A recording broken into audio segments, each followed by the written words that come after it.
విద్యా బోర్డుల విలీనం, అస్సాం విజయం, తెలంగాణ తడబాటు, ఒకే లక్ష్యం, రెండు వేరువేరు మార్గాలు, విద్యార్థుల భవిష్యత్తుపై దీని ప్రభావం ఏమిటి ఒకసారి చూద్దాం. ఇదేమో తెలంగాణ, ఏది అస్సాంలో ఏ బాధ లేదు, తెలంగాణలో మాత్రం ఇన్ని సిక్కుముళ్ళు. దీంట్లో అధికారుల పాత్ర కూడా ఉంటుంది. కార్యాచరణ వర్సెస్ స్తబ్దత ఒక టైం లైన్ విశ్లేషణ చూస్తే అస్సాంలో ప్రారంభించి ఇట్లా సక్సెస్ఫుల్గా తీసుకొని పోయారు విలీనం. తెలంగాణ రాష్ట్రానికి వచ్చేసరికి ఇగో అడ్డుగోడ పెట్టారు. ఈ అడ్డుగోడ ఎవరు పెట్టారు? శ్రీ చైతన్య, నారాయణ, ఈ కార్పొరేట్ కాలేజీలు ఉన్నాయి కదా, వాళ్ళ చదువులేదు టప్పించలేదు, అంతా చూమంతర్ మాయ, వేల కోట్ల వ్యాపారం. ఇగో ఇట్లా పెట్టి దీన్ని వీళ్ళు ఏం చేశారంటే ఈ పైసలు కట్టి అధికారుల మీద ఒత్తిడి తెచ్చి ముఖ్యమంత్రికి రాంగ్ స్టేట్మెంట్ ఇచ్చారు. ఈసారి కాదు సార్, టెక్నికల్ సమస్యలు ఉన్నాయని చెప్తా ఉన్నారు. విధానం వర్సెస్ ప్రయోగం. అస్సాంలో ముందుగా చట్టం రూపకల్పన చేసిరు, తెలంగాణలో ముందుగా మీడియా లీకులు ఇచ్చారు. అసెంబ్లీలో బిల్లు ప్రవేశపెట్టి అస్సాంలో హడావిడిగా అడ్మిషన్లు నిలిపివేసిరాడు. ఇక పాత బోర్డుల ఆస్తులు, ఉద్యోగుల పరీక్షల నిర్మాణంపై స్పష్టమైన బ్లూ ప్రింట్ ఇస్తే లెక్చరర్ల నిరసనకు అవకాశం ఇచ్చారు. ఇక్కడ డివిజన్ 1, డివిజన్ 2 మోడల్లో దశల వారీగా ఇది అమలు చేస్తే చివరికి ఈ ఏడాది యథాతథమంటూ వెనక్కి తగ్గింపు.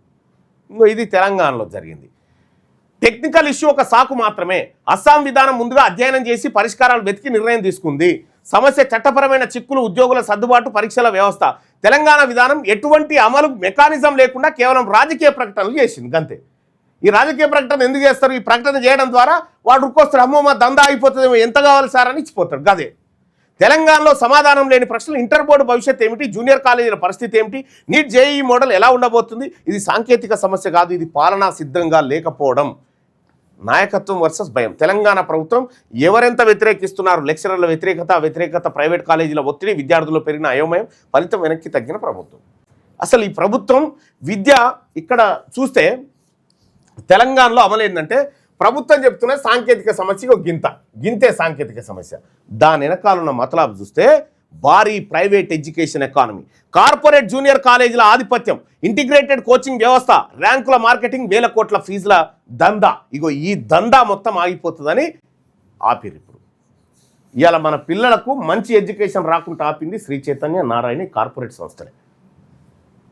ఇక్కడ విలీనం జరిగితే ఏం జరుగుతుందో తెలుసా? ఇంటర్ 10th విలీనం జరిగితే, విద్యా బోర్డులు విలీనం జరిగితే కార్పొరేట్ గుత్యాధిపత్యానికి చెక్కబడుతుంది. ఇంకా వీళ్ళ పప్పులు ఏముడికాయి? 1, 1, 2, 2 అనే పప్పులు ఉడికాయి. వేల కోట్ల ఫీజుల నిర్మాణం పతనం అయిపోతుంది, కుప్పగూలిపోతుంది. విషపూరితమైన ర్యాంకుల ఒత్తిడి ముగింపు అయిపోతుంది. ఇంకా ర్యాంకుల పంచాయతీ లేదు. విద్యార్థుల సంపూర్ణ మానసిక విద్యా వికాసం జరుగుతుంది. దీని ద్వారా ఇక్కడ భారం దించుదాం, భవిష్యత్తు నిలుపుదాం. మనం ఏం చేద్దాం? తెలంగాణ ఇంటర్ వ్యవస్థ కేవలం విద్యా వ్యవస్థ కాదు, అదొక వ్యాపారం. బోర్డుల విలీనం ద్వారా విద్యార్థులు పొందే విముక్తి. ఒకవేళ ఈ 2 బోర్డులను విలీనం చేస్తే ఫీజుల భారం నుండి లక్షల రూపాయల కార్పొరేట్ ఫీజుల దోపిడీ ఆగిపోతుంది. ర్యాంకుల ఒత్తిడి నుంచి స్వేచ్ఛ, ఉదయం నుండి రాత్రి వరకు సాగే ఇంటిగ్రేటెడ్ కోచింగ్ ఒత్తిడి పోతుంది. నాణ్యమైన విద్య, వ్యాపార దృక్కోణం నుండి అసలైన విద్యా ప్రమాణాల వైపు అడుగుపడుతుంది. ప్రయోగం కాదు, ఇది విద్యా సంస్కరణలు కావాలి. 1 వైట్ పేపర్ రిలీజ్ చేయాలి, దాని మీద 2ది పబ్లిక్ డిబేట్ పెట్టాలి, 3 భాగస్వాములతో చర్చలు జరపాలి, 4 స్పష్టమైన బ్లూ ప్రింట్ను విడుదల చేయాలి. ఇది చేయకుండా ఏం చేసినా వేస్ట్. ఇది ప్రభుత్వం, తెలంగాణ ప్రభుత్వం ఈ ఇంటర్మీడియట్ ఎస్ఎస్సి బోర్డును విలీనం చేయడానికి సిద్ధంగా లేదు అనేది స్పష్టంగా అర్థమవుతోంది. ఇది తెలంగాణ రాష్ట్ర ప్రభుత్వ వైఫల్యంగా భావించవచ్చు.